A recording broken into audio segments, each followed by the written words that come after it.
Welcome to the episode Middle Ground with JLE, L.L.C, where we teach family. That's theme song Detroit Love off my first album, The JLE Experience. I own the music and copyright, so don't mute nothing Facebook. I always got to say that. I have a fellow Wayne State University alum and senior director of undergraduate admissions at Wayne State University, Ericka Jackson. Welcome to the show. Jackson. That's okay. Oh, I ain't say it right. I thought you said Johnson, but it's okay. I thought I said Jackson. Okay, all right, it's all good. I'm sorry. Jackson, want to make sure I want to get my name wrong now. You can't suck that bad. First question: what led you to this path? So what led me to the path? Okay, I guess I have to first credit my parents, who were both educators. I'm originally from Grand Rapids, Michigan. My mom and dad started out as teachers, so education was always a foundation in our household and really important. And going to college was something that was instilled in us early on. So I didn't actually start out in higher ed, though. From the time I was like 8 years old, I knew I wanted to be a lawyer, and there were no lawyers in my family. So I didn't necessarily know what that meant, but that's what I wanted to do. So I actually pursued law, and that's what actually brought me to Wayne State originally. So I came to Wayne State to go to law school in 1994. I fell in love with Wayne State University, fell in love with the city of Detroit, never looked back. But when I started my career as an attorney, I also had a family. So the week that I graduated from law school, I found out that I was pregnant. I had gotten married while I was in law. So I had an infant. And I quickly realized that the work-life balance that I was going to need to be the mother I wanted to be, the professional I wanted to be, that wasn't necessarily going to work practicing law, even though I really enjoyed what I did. So I stuck with it for 7 years.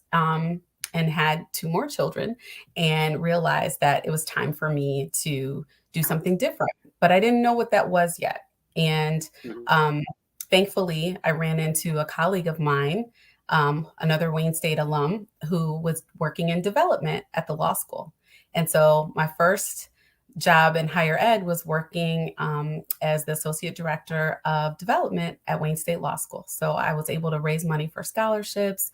I worked with the Damon J. Keith Collection at the time, before it became the Damon J. Keith Center for Civil Rights. And that is when I started working in higher ed. I did development work for a while. And then the position opened up as the assistant dean for admissions at the law school. And I didn't know it at the time, but that's the job that let me know what my purpose was.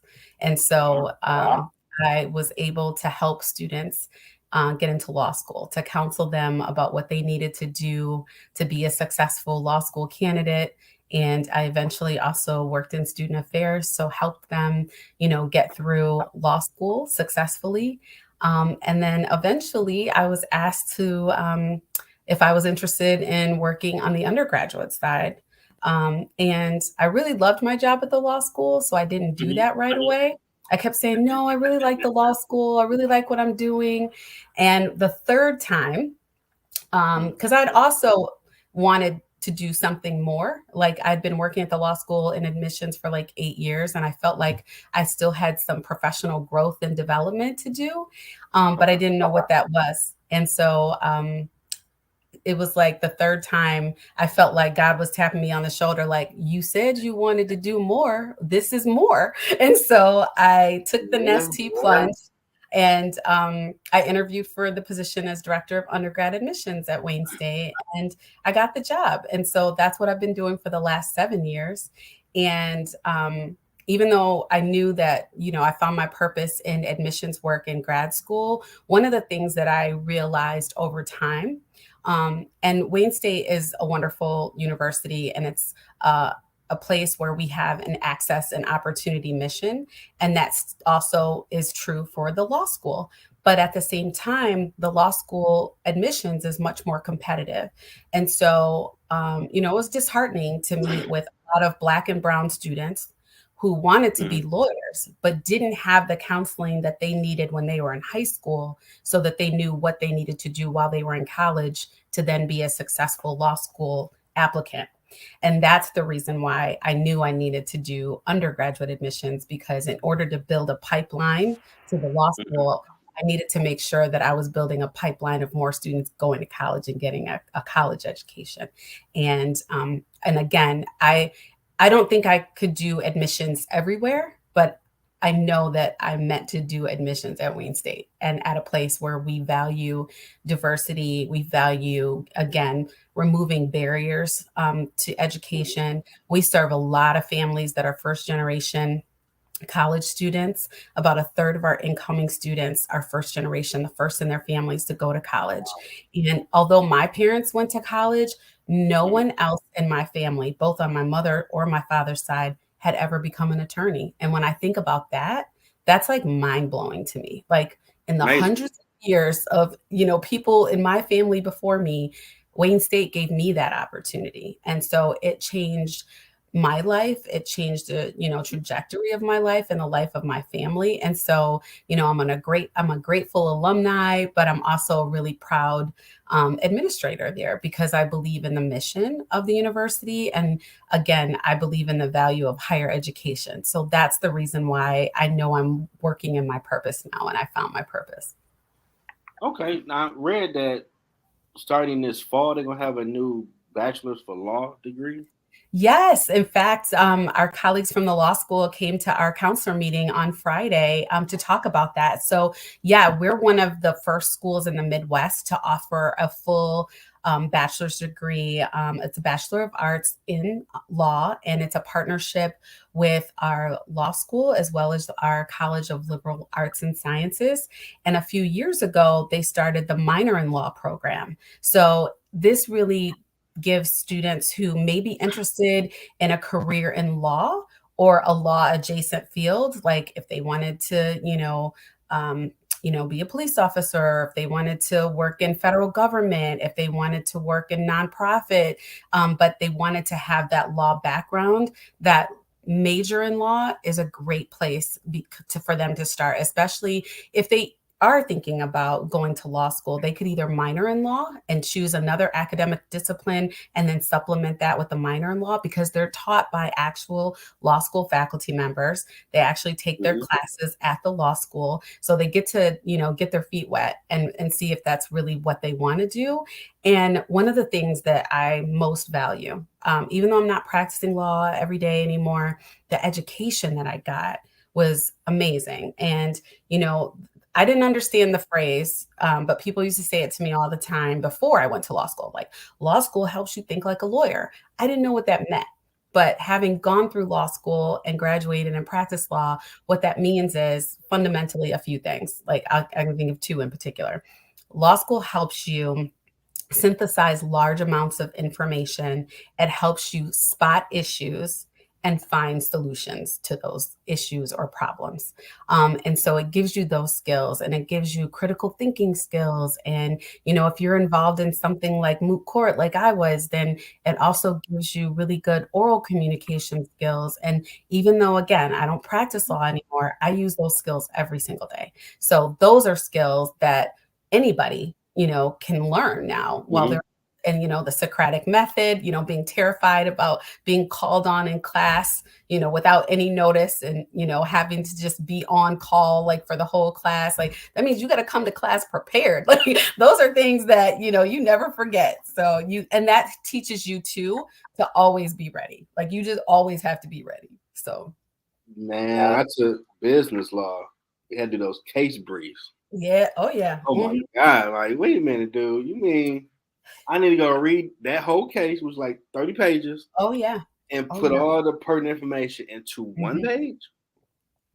And they do this all the time. Yes. Now, I wanted to be a lawyer at first. I like Okay. the idea I could sass somebody and they got to take it. That might be pretty cool.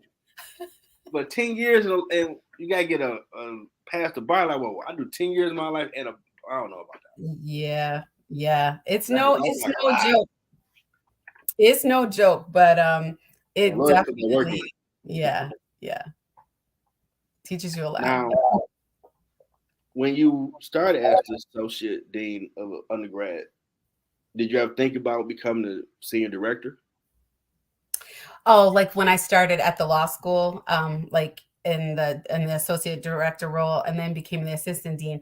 So I didn't at the Okay. time. And so here's the difference. So in my new role, or in my current role, I'm a senior director of undergrad admissions, and I'm not working in one of the schools and colleges. We have 13 schools and colleges. The law school was one of them. When you work in one of the academic units, like the law school, you are, as an administrator, you're an assistant dean or an associate dean, or, the dean of the law school. So I was an assistant dean. I never wanted to be a professor. I never wanted to, like publish and, do the research and all that that was required.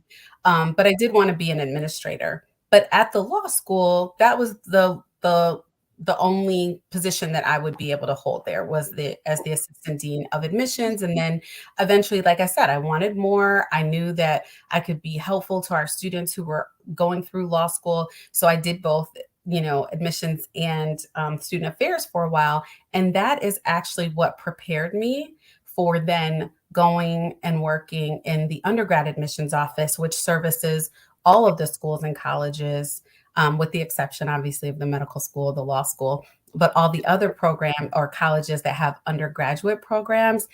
We help them recruit for every aspect of the university.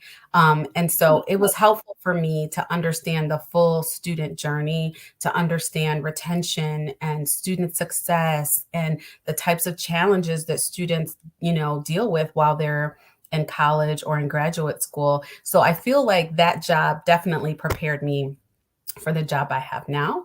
And this is the job that I feel like I'm best suited for right now. Okay. So, what's the most rewarding of it that you've experienced so far?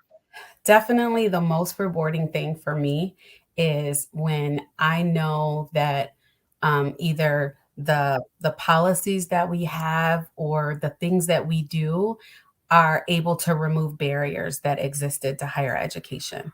And so, again, I am so grateful that Wayne State does have an access and opportunity mission. So that means that every day we are trying to find a way to say yes to a student to become part of the Wayne State community, to be able to get their education and to be able to change the trajectory of their lives. So the most rewarding thing for me is every year when we've admitted, between, let's say, 25 to 3,000 new incoming students every year, and we're welcoming them into Wayne State. And I know that those students that are there, their lives will be changed, and, hopefully for the better forever. They're going to be educated at a research, university, an urban public research university. The types of experiences that they're going to have, and the faculty and the scholars that they're learning from, are some of the best in the world. And we have that right in Detroit, right in Midtown Detroit. And, the fact that they're able to be educated at such a phenomenal university in the middle of a wonderful city, with all the experiences that provides for them, that is very rewarding to me. And again, because we serve so many students who are first generation, so they're the first in their families to go to college, and then to see those students go on and get graduate degrees, or go out in the public, or go out in the community that we are a part of, and do well in the community, or work at some of the major corporations that we have. Our students are doing phenomenal things, and I'm inspired by them, daily. We have a newsletter that comes out, and it's called Today at Wayne, and it features faculty and students and staff. And I'm just always inspired by the things that our students are doing. We have law students that, have free legal aid clinics, and they help small businesses that are getting started for free. And the medical school, provides free healthcare, and was a tremendous resource for the community during the pandemic. So again, just knowing everything that all of our students have access to, and to see them flourish is pretty rewarding. And the most rewarding thing so far has been admitting my own kids into college at Wayne State. Ah, that's pretty dope. Yeah. Yeah, I could definitely say at Mike Illich, they prepare you for corporate America because you meet people that are. Like, I remember the guy that owned the deli part of Myers. I was just reading him and his partner sold that for 230 million. Like, oh, he coming to our class next week. What? I just read that dude's story. Oh snap! I got question. Yeah. I'm like, I need all that game, man. I need that Yoda game from you. How did you sell that for 230 million, bro? I need to get to that level at some point. Yeah. And no, we have phenomenal alumni.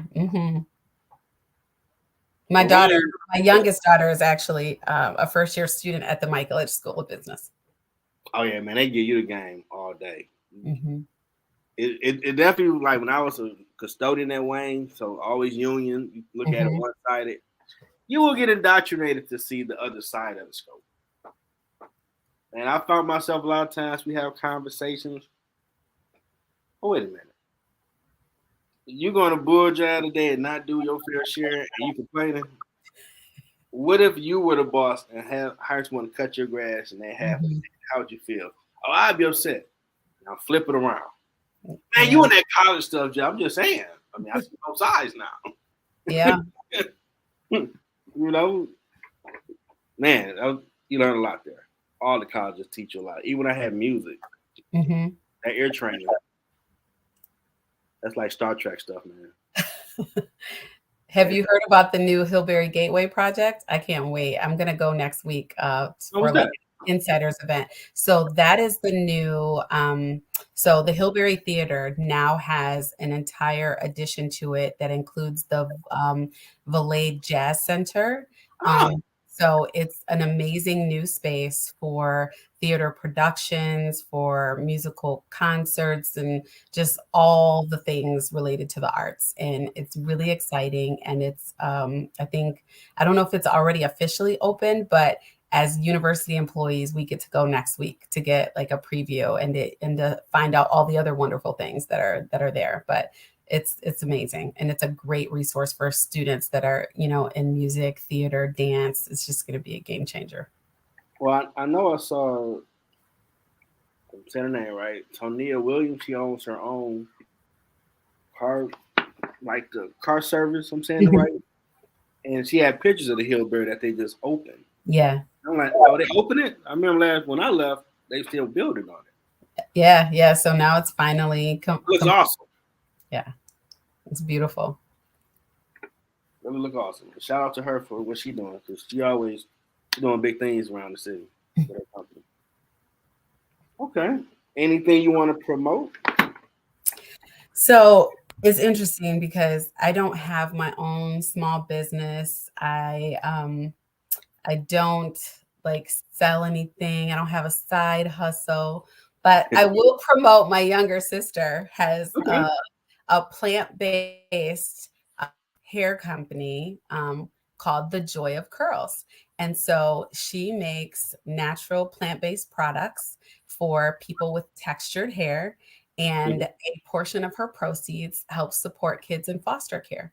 And so although she lives in Des Moines, Iowa, in Des Moines and many other places, they are in need of more African-American families to foster kids. And so now we have a lot of, African-American kids that are not in African-American homes when they're in foster care.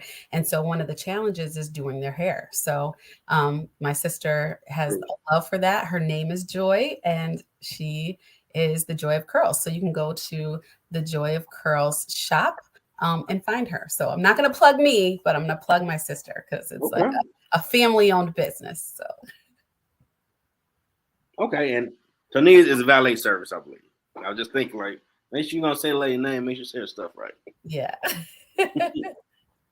That's dope. You definitely do have people that, even with commercials they have now, are more diverse. Absolutely. They never dealt with our hair texture. He's like, what do I do? I'm not trying to be offensive. I don't know what to do. They're going to need that help. Right. Yeah. She convinced me to go all natural years ago. And so, yeah, it can be challenging sometimes because back in the day, there weren't products on every store shelf for Black and brown people, especially African-American people. So Yeah, it's nice now that you can go to a grocery store, you can go to a big box store and find the products that we need, but that wasn't always the case. Man, my mom always had that Blue Magic. Oh, wow. Oh, I remember We that. tried to pass a week ago. Like, they still make that? I think you can still find some Blue Magic. Yeah. Uh-huh. Or remember the Ultra Sheen? Remember the Ultra Oh, Sheen? wow. The green Ultra Sheen? I remember that. Oh my gosh. Nice. Yeah. Now we got so much technology and stuff. We like the Jetsons a little bit. Yeah. Gotta So, stay up with the times. what has been your biggest challenge on your journey so far? My big challenge, I knew that I didn't want to practice law anymore. I have two times that I can think of when I knew I didn't want to practice law anymore, but I didn't know what I wanted to do before I got into higher ed and, found my purpose. That was a big challenge for me. That at the time I had like a crisis in confidence because I had never thought about anything else that I ever wanted to do before. And so it took me some time. It took me probably a good 2 years to try to figure all that out. So I eventually did, and I'm glad that I made that career shift. And then now I would say the biggest challenge in higher ed, there's a few things. Right now, I think higher ed and going to college at times is something that is not necessarily encouraged. There are a lot of folks that are questioning the return on investment of a college education because it has become so expensive. But again, the way that a college education can change your life, I think it's very much worth the investment. It's also challenging, just in the nature of the job that I do now, because I work at Wayne State, which is a regional public university in the state of Michigan. Michigan has 15 public universities, and fewer and fewer students are graduating from high school just based on birth rates. So 18 years ago, there were fewer babies that were born. So we're all now competing for all of those same students. So it can be very challenging because as a public university, we rely a lot on public funding, but that has, in many years prior to now, funding cuts, have happened in higher ed. And so in order for public universities in particular to continue to run and operate, you have to do that through enrollment and through tuition. And so, Wayne State is the most affordable of the public universities in Michigan, and we try very much to make a college education affordable. So I'm super excited that in partnership with Governor Whitmer's initiative with the Michigan Achievement Scholarship, we now offer the Wayne State Guarantee. So many families now, Michigan families, students will be able to come to Wayne State for free. So if their families, annual income is $70,000 or less, and they have $50,000 or less of assets, they can come to Wayne State for free. And I think that's amazing. So, and we have, and we have the Heart of Detroit guarantee, or the Heart of Detroit pledge. So for, I think it's like 4 or 5 years now, we've had the Heart of Detroit pledge. So any student who lives in the city of Detroit or who graduates from a Detroit high school is eligible, to come to Wayne State for free. So, we have been trying for a very long time to make a college education affordable and for as many students as possible to access, an affordable, wonderful education. Wow. That's some amazing stuff. So I know as a custodian, it was free. Like, okay. Yeah. As long as you cut that 3,300 or whatever. Yeah. I'm a full clean, whatever you want. I don't care who my boss, I don't care all that. Just cut that check. Right. And I just had people laughing. I'm like, now, this is a contract. When I signed up for my class and they say, oh, you can't register, I'm kicking up a garbage can on, watching cartoons the rest of the day, doing nothing. Get the numbers right, dog. You take the class, I'm clean everything. I pick it up. You're like you're You joking. know, I'm dead serious. you know what though? That's one thing, and that's a tremendous benefit that we have as employees or Mhm. former employees of Wayne State is, we as employees can take courses for free. Our dependents, you get a significant, discount. Mhm. So our kids can go there half off. And we even have a Born to Be a Warrior program. So, based on your child's high school GPA, or if they took the test, their test score and their GPA, they can also go to Wayne State for free. So there aren't a lot of universities that offer that type of benefit to their employees, and to the family members of their employees. So yeah, I agree with you. That's tremendous and it's wonderful. I try to tell everybody, like, let's you want to Mhm. get a trade, start a business. You can get a bachelor's, master, doctorate for free, and you ain't this government cheat. You ain't going. You gonna complain about you hate working here or whatever, the Right. supervisor or the boss, and you get a free education and go Mhm. across the planet. Yeah, keep your eye on the prize. That's right. I'm gonna go to this class, dog, because I'm going to graduate and get up out of here. I hope you still ain't sitting like, man, I'm sick of this spot. You go basket weave and pick something. Right. It's free. Yeah. I actually want to they have a new program in American Sign Language, and I've been wanting to take an ASL course, because they have a um, a signing ministry at my church. And so Okay. I know a few songs, so I can sign, certain words of a few songs, but I would like to be more fluent. Um, Okay. we have a parishioner, Miss Jessie, who I love. So I always say, good morning, how are you? Happy to see you. But that's where it ends for me. So I'm very much hopeful that one day I'll be able to take the class, but they offer them during the day right now. So I do have a Okay. full-time job, so maybe when they start Oh offering yeah. them in the evening, I'll be able to take an ASL course. And it's my teammate Gina smiling and saying she's not too old to be adopted. Hey, Change your name to Jackson, Gina. I might be able to pull it off. now, do they have cybersecurity courses there? They do. Going now? They do. They have a cybersecurity program, and then we also have extension centers, so campuses around Metro Detroit, and so one of the campuses in Macomb County, actually is the campus where we have a dedicated cybersecurity program. Okay. So you absolutely can have those types of courses, as well as we're now beginning to offer more certificate programs too. So in addition to 4-year degrees, if someone wanted to get a certificate in a particular area, you can do that as well. Coding. Y'all got that one? We do have coding. I'm not sure if that's a certificate program, but absolutely, absolutely. And that would be through computer science in the College of Engineering. I got everything now, boy.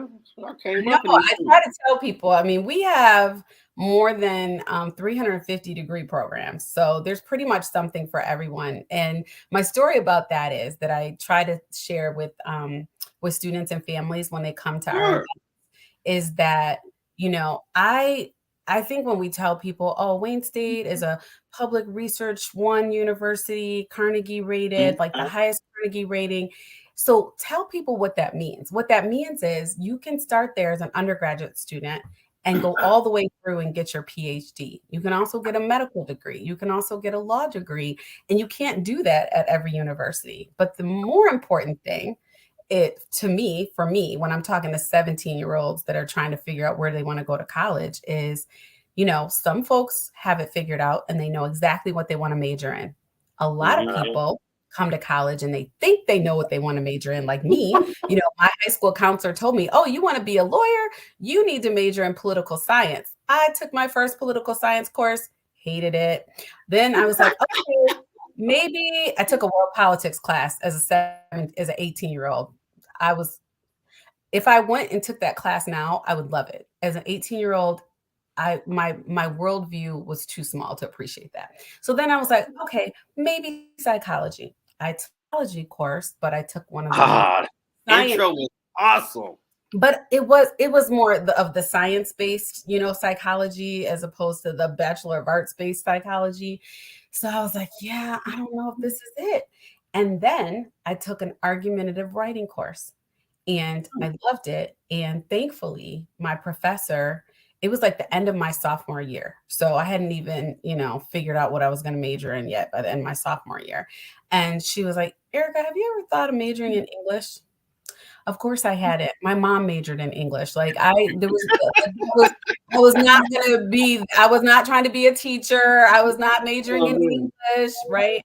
And sure enough, I ended up majoring in English. So the beauty of that story is that if you go to a university or if you go to a place, a university that has lots of degree programs, even if you have, like have 2 or 3 different things that you think you want to major in, you won't have to transfer to another school to find the program that is actually right for you. Because sometimes people do have to do that. So, I sometimes give the example of, what if you wanted to be a graphic designer and then you decide that you want to be, a mortuary science person. You want to work at a funeral home. You want to own your own funeral home.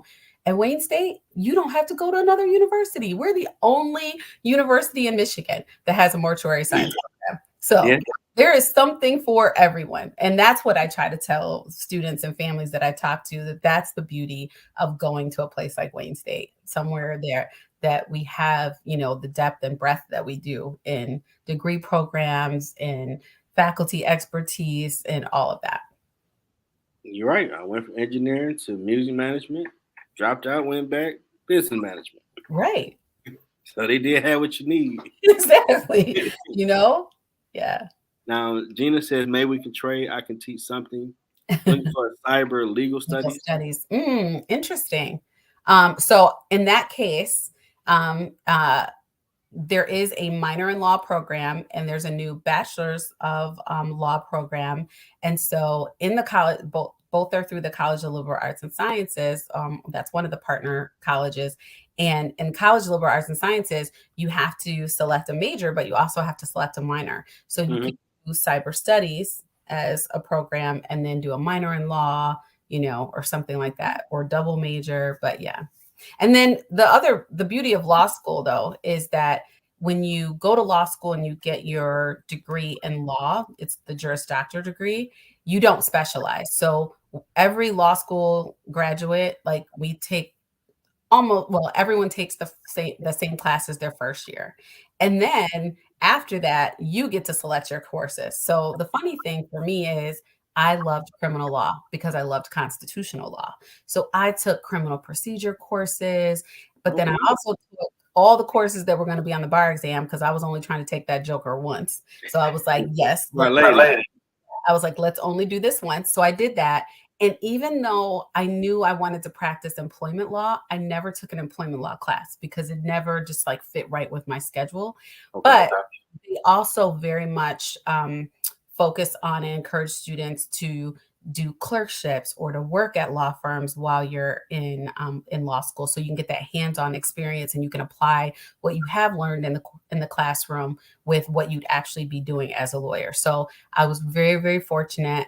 The Wolverine Bar Association, which is the Black Bar Association in Detroit, has a clerkship program. So any student that's in law school can interview to be placed at a law firm during the summer. And you can even do that even after your first year of law school, which is really challenging. A lot of first year students don't necessarily get paid legal clerkships. And so I was fortunate that I was placed at the law firm of Summer Schwartz. It's in Southfield, and they have a phenomenal employment law section of the firm. And so I got to work there after my first year of law school. I worked there after my second year of law school. I worked there till I graduated from law school, and they didn't have an opening in the employment department when I graduated. But then by the time I took the bar and passed the bar, someone had left, and then that's where I started my law career. So what made you want to switch over from law? So for me, it had a lot to do with work-life balance. Gotcha. I got married after my first year of law school, and was blessed to find out the week that I graduated from law school that I was pregnant with our first child. So I was like 5 months pregnant when I took the bar. highly do not recommend to do that, but I did. So that also meant that when I started my legal career, I literally started when my daughter was 3 months old, and so I had an infant as an associate at a law firm, and thankfully, Summer Schwartz is a plaintiff's law firm, so I didn't have all those crazy billable hours that a lot of law firms have, but it was what you call eat what you kill. So you didn't have to necessarily bill a certain amount of hours every day, but at the end of the year, you had to make sure that you were bringing in enough money to cover your salary and your benefits and all of that. Or if you didn't and you came up short, the partners who you worked with had to cover that for you. So there was no slacking off. You still had to perform. You still had to do the work. The other thing, and I loved employment law. I'm actually glad I practiced employment law because being, the leader of a team, managing personnel, I still use that every single day. So I'm glad that I did that. But I also did litigation. So it was really challenging. And the very first case that I went to trial on with the partners that I worked for, my husband was working midnights at the time. And so I had to ship my baby off to Grand Rapids to be with her grandparents so that they could take care of her because after trial every day, you had to go back to the office and prepare for the next day of trial. And I didn't I didn't have any family in Detroit. So, I had to, That's a grind. yeah. And so that's when I was like, okay, this is more challenging than I thought it was going to be in terms of that work-life balance. And then the other thing is that employment law is technically civil law, but it was very uncivil. Like you basically are arguing with other lawyers all day long. You go to court. Sometimes the judges are hateful and mean and they yell at you and you're like, and people are, questioning your integrity and literally saying things that are like misrepresenting what you have said before. And I'm like, this is crazy. So I very much loved employment law. I loved being able to help people who had been wronged, who had been terminated from their jobs wrongfully, legally, all of that. But all the other stuff, then I don't get to see my babies and take care of them the way I want to. And so by the time I ended up leaving the practice of law, I practiced for 7 years. I had 3 little ones and I knew I wanted more work-life balance. So that is how I made the transition to higher education. Okay. And thankfully, like I said, it was one of my law school classmates, Matt Engelbert, who hired me to come work at Wayne State in development at the law school. And that's how I transitioned into higher education. Yeah, eat what you kill. That's kind of gangster. When you working on Death Row Record type stuff. Seriously, sometimes it's like, really, you want to see this other side of me? I don't think you want to. I'm a nice person. I want to be nice to other people, but try me if you want to. So one of the best phrases, one of the partners I used to work with, Joe Golden, because sometimes we'd be in a deposition, and first of all, they would either think that I was the court reporter, or if we were in court, that I was a court clerk or something, not clear. So they would try me that way. And then if you're as an associate attorney, like they know that that's a newbie, right? A rookie. So then you'd be, in a deposition or something with a partner on the other side, and they'd be trying to intimidate you and object every time you ask a question.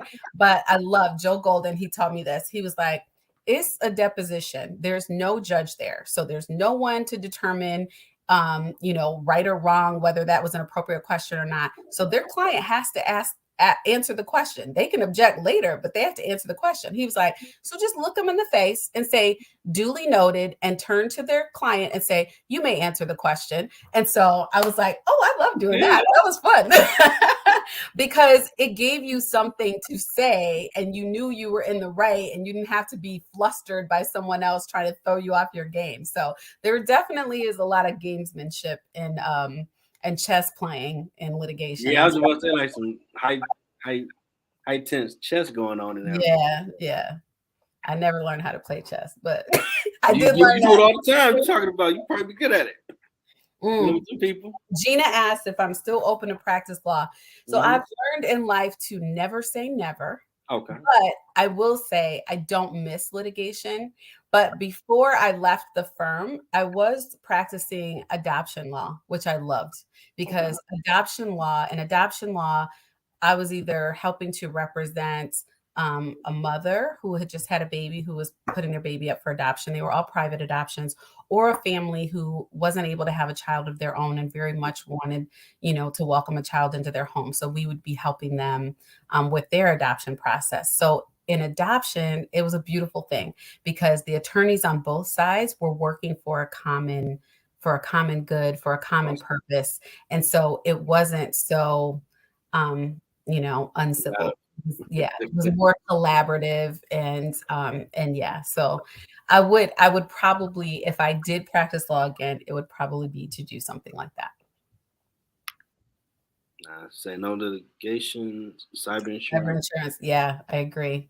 But I still do have friends that are practicing litigation and are phenomenal lawyers, and my hat's off to them because it's hard work. But some people just love it and they do it and they do it really well. So And it's my board of director member here. Shout out to her.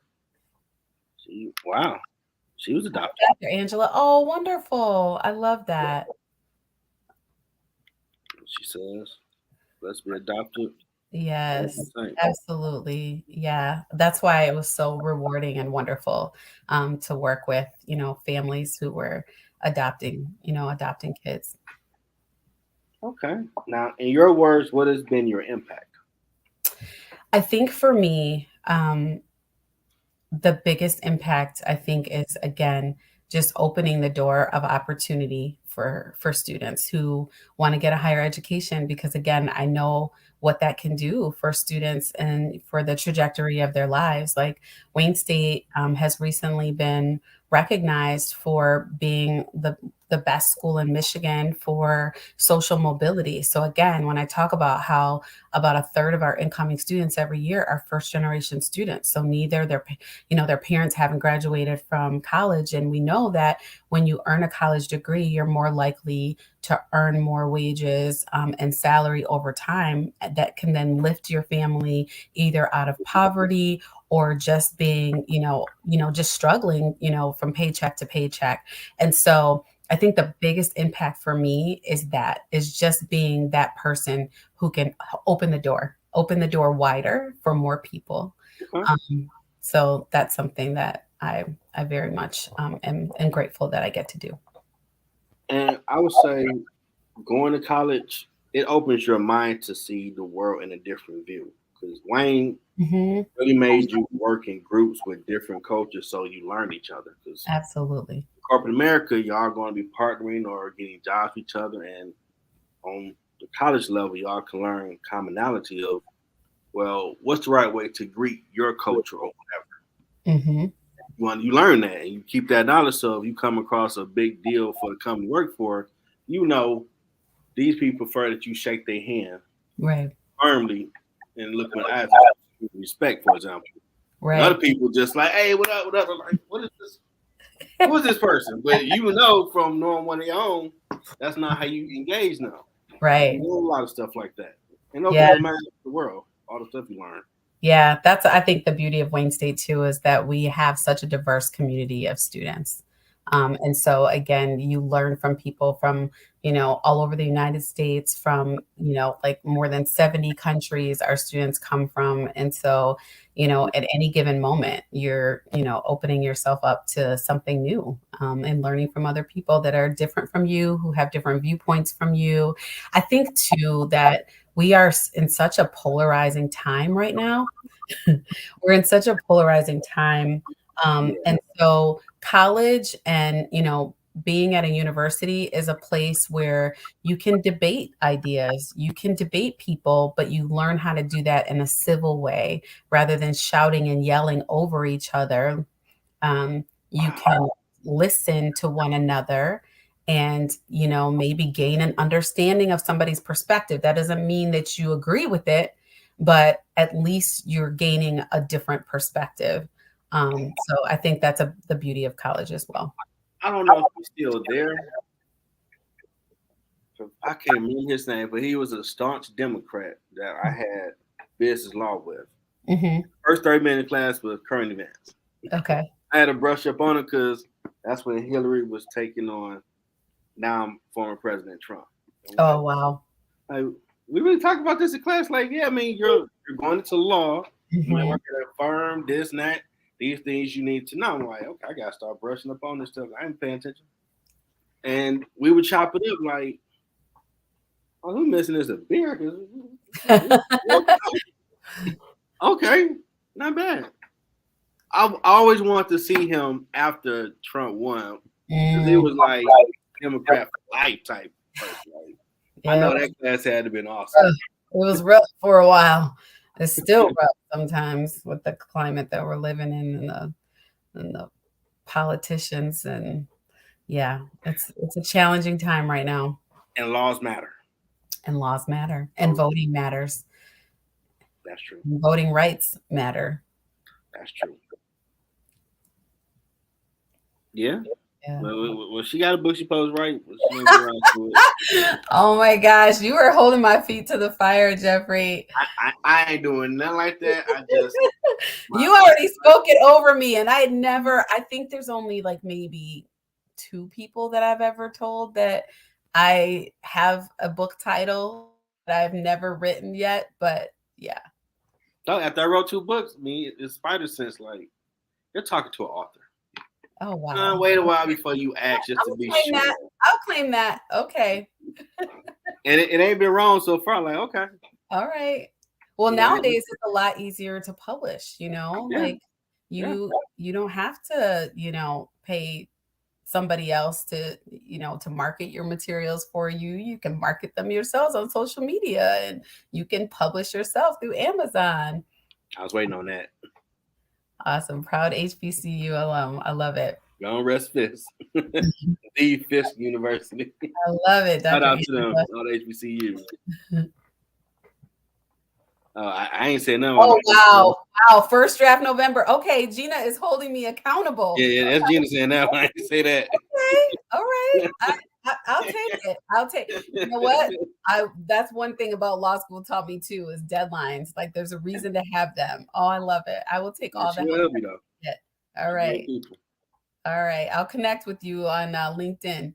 And I need that Yoda game. All right. Okay. What advice do you have for someone trying to find their purpose? Wow. Okay. So for someone trying to find their purpose, I think the most important thing is to find out what you love and what brings you joy, what you can do to impact others, and to try to do that and to do it with just do it to the best of your ability and to always give your best. So for me, that was very much instilled by my parents. My parents were always, volunteering, giving back to the community, mentoring, opening doors for other people. Okay. So I think that is just natural that even though I didn't realize that was the path that I was going to take, that is why I was led to this path where I found my purpose by, helping, other folks get an education. I've been a mentor to students before, to my kids, friends, or basically to other women professionals who are working and trying to balance work, life, and family. And so again, just like I tell students when they're trying to figure out what to major in undergrad or college and they don't know what it is, I always tell them, take courses that you like or that you're interested in, and then find what it is that you love and major in that. So I would say that that's the same advice that I would give someone who's trying to find their purpose. What is it that you love? What is it that you gravitate toward? What is it that gets you out of bed every single day and makes you want to be a better person? Do that. See, a Yoda game. I know you give it to me. Now, is the admissions for undergrad still in UGL, or they moved it? So the admissions office is at the Welcome Center on the corner of yeah. Woodward and Warren, and that wonderful building that's right there on the corner. And we have a one-stop shop. So admissions is there, financial aid is there. Students have questions about the registrar's office. They can come into that one place and get help. Advising, that's what it is. Oh, advising. There's still the advising center. The University Advising Center is still at the undergraduate library. Oh, absolutely. That's what it's there. Yeah, Welcome Center got everything. Where admissions, yes. So if you need to find me, if you have students who want to go to college, find me at the Welcome Center. Okay. Chemistry, I love it. Yes. We have a wonderful chemistry program at Wayne State. They did that building a few years ago. Looks dope. And the science and engineering, they redid that one too after I left. What about engineering? I'm sorry, I missed what you said. The science and engineering building, they have redid that one as well. Yes. Yeah. We have some amazing alumni and donors who have really helped with building new buildings on campus and providing amazing spaces for our students to grow as students, to do research. We have the new STEM Innovation Center. So there's a lot of wonderful things happening at Wayne State. I get my money up. I want my name for a new music department. Absolutely. You can always do that. In fact, I think last week was just Giving Day. So there's all kinds of projects. And I'm being deep with scholarships. Our students definitely need scholarships. So I encourage anyone who wants to give to Wayne State to give to students who are in need of, finishing their education and giving them funding to do that. Because college is getting more and more expensive. So I'll be difficult for like 5 minutes. Like I want apple pie from Georgia. You got 20 minutes. I ain't signing this check. If you pay to have your name on a building, you should have the ability to ask for some things that you need or that I just want to see them do this. Like, oh my God, is he serious? Like, nah, I'm joking. I just want to see y'all freak out. I'm good. Let me sign the check. I've arrived. Y'all really trying to figure out how we gonna get by from Georgia. What the world? Listen, Jeffrey, I can't wait for your next album to go platinum so that you can, build that, have that music department building named after you. Now, this your first podcast? This is my first podcast with a local and native Detroiter. I have done some podcasts for admissions type of stuff. But yeah, this is my worldwide with okay. I'm happy that you mess around with those little folks over here. No, I'm always happy to talk to people, people like yourself who are trying to inspire others, and I think that's wonderful. So congratulations to you for following your gifts and for doing something that might also be out of your comfort zone and following that call. Yeah. Lord. Yeah. Being front stage is fun. And you know what? And people you make it look easy, it's so easy, but there's a lot of work that goes into it. Amen. People don't necessarily understand that. So, like I said, it's a lot of hard work. And I know that you've probably been on the grind for a long time. But again, congratulations to you for this and all the other amazing things that you're doing. You too, them future books. You just put an X on the end. First, we were just trying to get over the one book hurdle. Now you got books, plural. Okay. Well, they done it to me, so I got to pass the love, Wow. Okay. And to say, I share Dr. Angela Simmons. Thanks for your time tonight. For being here. Yes, STEM. We want to thank fellow Wayne State University alum and Senior Director of Wayne's Undergraduate Admissions at Wayne State University, Ericka Jackson.